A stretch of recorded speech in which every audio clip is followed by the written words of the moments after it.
तो इस वीडियो में हम सीखने वाले हैं एम्प्लॉय डाटा एंट्री कैसे किया जाता है। सबसे पहले हम अपने एक्सेल में आ जाएंगे और उसके बाद होम में आएंगे। होम में आने के बाद आपको मर्ज वाले ऑप्शन पे क्लिक करना है। इस पर क्लिक करने के बाद आपको मर्ज सेल पे क्लिक कर देंगे। उसके बाद ये लाइन हमारी मर्ज हो जाएगी। ठीक है, इतना हो जाने के बाद अब यहाँ पास हमें लिखना है, तो यहाँ पास हम लिखेंगे एम्प्लॉय एम्प्लॉय डाटा। ठीक है, एम्प्लॉय डाटा लिखेंगे। एम्प्लॉय डाटा लिखने के बाद कंट्रोल ए से इसे सेलेक्ट करेंगे और होम पे आने के बाद इसके साइज को हम कुछ इस प्रकार से बढ़ा लेंगे। साइज बढ़ाने के बाद इस पे क्लिक करेंगे और इसका फ़ॉन्ट को हम थोड़ा चेंज कर देंगे। चेंज होने के बाद इसे हम सेंटर में कर लेंगे। ठीक है, इसे सेलेक्ट करेंगे और उसके बाद इसे हम सेंटर में ला लेंगे। कुछ इस प्रकार से इसे हम सेंटर में लाएंगे। इस पे क्लिक करेंगे साइड, इसे इस प्रकार से सेंटर में ला लेंगे। उसके बाद हमें यहाँ पर कुछ नहीं करना है और इसके साइज में कलर को हमें बदल देना है। इसके साइज को थोड़ा छोटा कर देंगे। साइज को छोटा हो जाने के बाद हम थोड़ा इसे और बीचों बीच ला लेंगे। उसके बाद नीचे क्या करना है, हमें यहाँ पास हमें लिखना है आईडी नंबर। ठीक है, आईडी नंबर के बाद नेम, नेम के बाद जेंडर। ठीक है, जेंडर, जेंडर के बाद हमें एज डालना है एम्प्लॉय की। उसके बाद कब से डेट ज्वाइनिंग है। ठीक है, ज्वाइनिंग डेट डालना है, डेट ऑफ ज्वाइनिंग। ठीक है, उसके बाद डेस्टिनेशन डालना है कि वो किस पोस्ट पे है। ठीक है,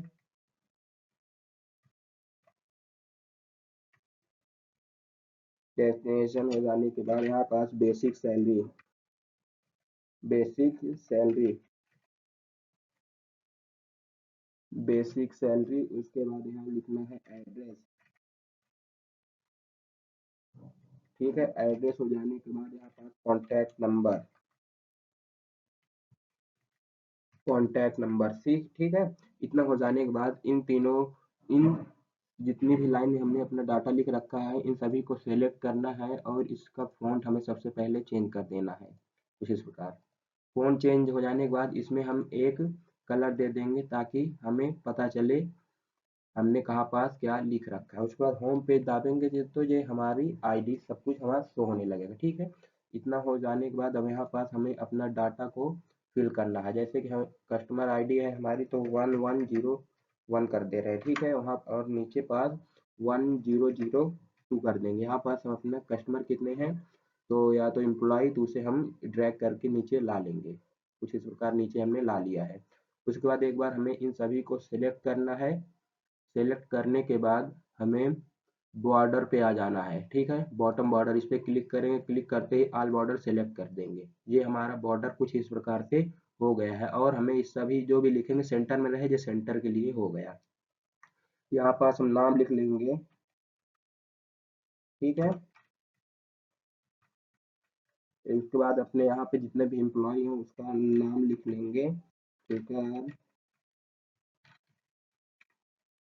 इसी प्रकार से हम नाम सभी का लिख लेंगे और इसे आप अलग अलग नाम लिखिएगा। इसे को हम ऐसे ही कुछ इस प्रकार से ड्रैग कर दे रहे हैं। उसके बाद जेंडर आपको मेल लिख देना है। ठीक है, मेल, और फीमेल भी है तो फीमेल, फीमेल। यहाँ पे इतना लिख देने के बाद इसे भी हम ड्रैग कर देंगे इस प्रकार से नीचे को और यहाँ पास एज हम डाल देंगे 18। 18 हो जाने के बाद यहाँ पास अब इसे भी हम ड्रैग कर देंगे इस प्रकार। ठीक है, सबकी 18 हम इसमें डाल दे रहे हैं और आपको अपने हिसाब से एज को घटा बढ़ा लेना है। ज्वाइनिंग डेट जो है मैं 1/1/2026 कर दे रहे हैं और इसे ड्रैग कर देंगे। 1/1/2026 को ड्रैग करेंगे तो यहाँ पास 1 2 3 4 डेट अपने से आप ले लेगी। हम डेस्टिनेशन में आपको पूछेगा तो मैनेजर यहाँ पर डाल देंगे, मैनेजर। ठीक है, मैनेजर हो जाएगा। और जैसे कि हमारा स्टाफ हो गया, स्टाफ हुआ, और सुपरवाइजर, सुपरवाइजर हो गया, और पियोन होगा, पियोन। इतना हो जाने के बाद इसे भी हम ड्रैग करके कुछ इस प्रकार से नीचे कर देंगे। ठीक है, इतना कुछ हमारा हो जाने के बाद यहाँ पास हम अब सैलरी की बारी आ जाती है, तो यहाँ पे सैलरी हम कुछ इस प्रकार से यहाँ पास लिखेंगे। यहाँ पर सैलरी लिख देंगे, जिसकी जितनी सैलरी होगी। ठीक है, यहाँ पर कुछ इस प्रकार से हम सैलरी को लिख कर इसे भी हम ड्रैग कर देंगे। यहाँ पर सैलरी इस प्रकार से बढ़ घट जाएगी। इतना हो जाने के बाद आपको सैलरी को सभी में भर देना है। ठीक है, इस प्रकार हम सैलरी को भर देंगे सभी में, और यही सेम सैलरी हम सबको देने वाले हैं।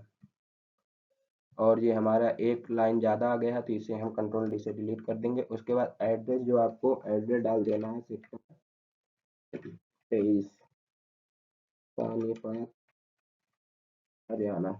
इतना हो जाने के बाद यहाँ पे जो कुछ ज़्यादा ही लिख गया है, तो इस कोने पे क्लिक करेंगे और डबल क्लिक करेंगे, जो अपने आप ले लेगा जितनी भी इसे जगह चाहिए लिखने के लिए। उसके बाद कॉन्टैक्ट नंबर, यहाँ पास हम कॉन्टैक्ट नंबर लिख दे रहे हैं।